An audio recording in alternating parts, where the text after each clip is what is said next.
Hey everybody, thanks for tuning in. So today we're going to be talking about a subject that we have spoken about before, but I have to talk about it again simply because of the conversations that I've had and honestly the environment that we're currently in terms of real estate. We're going to be talking about what's better, for sale by owner or dealing with a regular real estate agent, a realtor, a broker, whatever the case may be, right?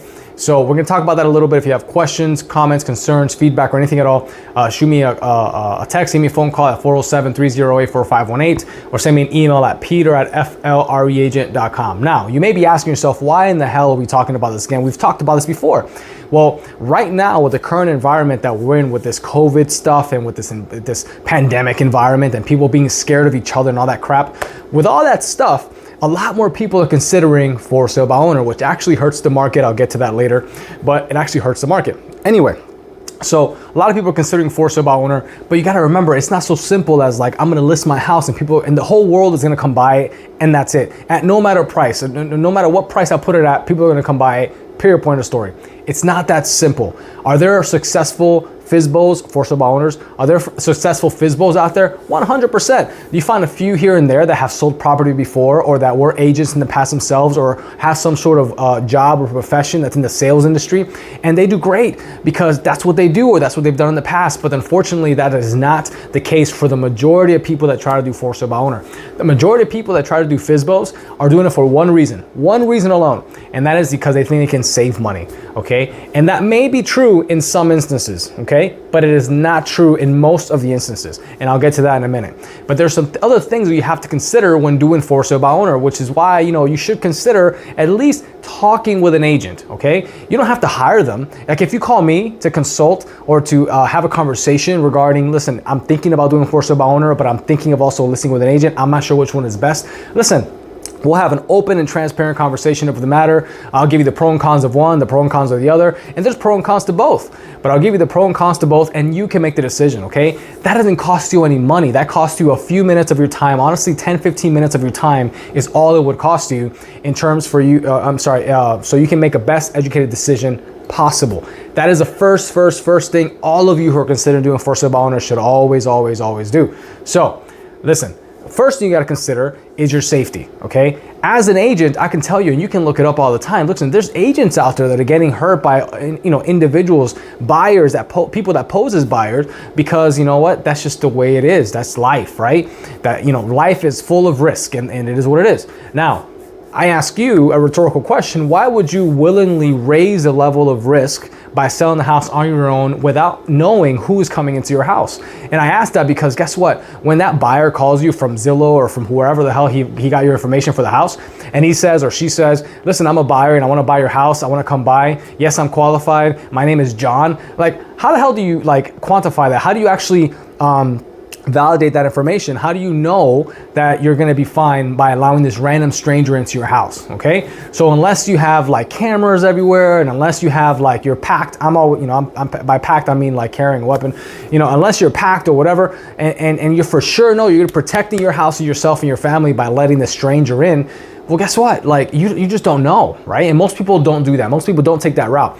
Listen, with an agent, I'm not saying that it's all good and dandy and that it's 100% safe and 100% secure. If it was, there wouldn't be agents out there getting killed. And you guys have seen the news, right? But an agent adds a next level of protection, an extra layer of protection, because listen, if I'm a real estate agent, I'm a listing agent, right? I validate that buyer by validating their pre-qualification or pre-approval letter, and I validate them also to their agent if they have an agent. If they have an agent, that I require their agent to come to the house with them when they do the showing. That only makes sense. And depending on the vibe of the buyer, sometimes even I'm present, in order for the showing. That would to give an extra layer of, attentiveness, protection, whatever you want to call it, okay? And then if that buyer does not have an agent, 100% I'm there at the listing for the showing if they don't have a buyer, because at that point, it's my responsibility to make sure the property is safe and secure, and so are you and your family. So that is something very important to consider. It's not just about, the boogeyman of viruses and COVID and all that other crap. It's about just common sense safety. Remember that.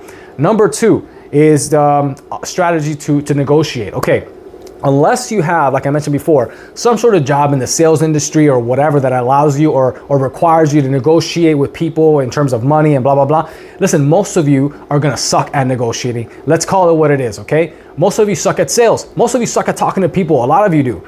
And unfortunately, it's going to translate over just perfectly to the purchase process when you try to negotiate with a buyer. And what I mean by that is, listen, there's so many different places to negotiate during a transaction. The first being the initial offer. During that initial offer, you have to negotiate back and forth. And remember, as a for sale by owner, the buyer is trying to get a deal. They're trying to save on the commission or save on the purchase because you're not paying a commission for the listing agent, even if you are offering a commission to the buyer's agent. But listen, you're also paying a commission to the buyer's agent whose sole job is to negotiate in favor of their buyer. So you're literally paying another agent to negotiate against you. Like, that doesn't make any sense to me at all whatsoever. Now, I'm not saying don't offer compensation to a real estate agent. Hey, listen, they do their job. They do a lot of work, during a transaction. I know I do, right? What I'm saying is, it doesn't really make sense for you to pay someone else to help them get a better deal and actually gets you a worse offer or less money. It doesn't make sense to me. That's number one. Number two is when the inspection happens, right? The inspection or the inspector works for the buyer. That inspector is going to find something wrong with your house. I don't care if you have a brand new house that was just finished today. I can guarantee there's things wrong with it. Even if it's something small, like the door frame cracked or whatever, right? There's always something wrong with the house, especially a lived-in house. So when that inspector brings the inspection report to the buyer and says, hey, listen, you have, I don't know, let's just say 4 cracked doors on the door jambs or whatever, where the hinges are. You have 1 air duct in the attic that's like punctured, needs to be replaced. And I don't know, your refrigerator, little plastic crap at the bottom that kind of hides the stuff down there. It's loose because it broke or whatever. And when the buyer says to you, hey, listen, I need $5,000 off the purchase price because of these things, what are you gonna do, right? So unless you sit there and actually do the research, like item by item as to how much it's gonna cost, you're not gonna know like what to do in terms of like, okay, should I accept this? Should I just, say no, I don't want the contract at all anymore? Or should I go back with a different number? And honestly, that takes knowledge and experience. So if you're willing to do that, by all means, more power to you, right? But the truth of the matter is, me as an agent, since I have the experience to do this stuff, agents like myself, let me say that out there. I'm not trying to put myself out there with a big head. Listen, agents like myself, realtors like myself, we have the experience to know that, listen, if you have a few cracked doors, yeah, maybe. Depends on the extent of the crack. Most of the time, you can literally just put some putty on there, some wood putty, paint it over, sand it down, paint it over, and you're fine. As long as the frame itself of the door is not compromised, you put some wood putty, you sand it down, you paint it, you're good. In terms of the puncture hole in the air duct, it all depends. Does it only go through the first layer? Does it go through all the layers? If it only goes through the first layer, honestly, it's a simple patch job with some AC tape. You put it on there, and that thing will be good as new. If it goes through the actual duct, yeah, sure, it may have to be replaced, but that's a few $100. That's not gonna be a few thousand, Little things like that. The little thing of the refrigerator, that's like $50, right? You pay $50 from the manufacturer with shipping and you're done, right? So instead of $5,000, you should have spent $200, $300, $500 even, not $5,000. Hell, if you spend $1,000, it's better than you try to give them $5,000 for. So that's another place. Another place is the appraisal. And I'm actually gonna stop the video after this because, I'm getting kind of long-winded and I'll continue it on a part 2. But listen, the other place is the appraisal. When you do the appraisal, again, the appraiser works for the lender and the lender works for the buyer. So it benefits the buyer. I'm not saying they're gonna skew the appraisal. They shouldn't anyway because they're under regulations they have to follow. But honestly, you never know. I've had instance in the past about a year and a half ago, where they did an they did an inspection. The inspector ended up being like best friends with the buyer, and he said a whole bunch of things that were wrong with the property when in reality they weren't. The appraiser, same thing. So it just so happened that they were friends. And it's weird because typically banks will put like a bid out there, and the appraisers can bid on that appraisal at the lowest price, and typically the lowest price gets it. That's basically how it works. So it's kind of odd and weird how they all knew each other, but it affected the sale itself directly because of that. And we ended up uncovering that later, and my sellers at the time, they were compensated for that because honestly they were kind of screwed over. But that's besides the point. My point is that, listen, there's multiple places that you have to be very, very attentive. And as agents like myself, that's our job. My job is to be present for every single step of the transaction, no matter what, to make sure all the T's are crossed, all the I's are dotted, and you as a seller are not getting screwed over. And honestly, it happens all the time.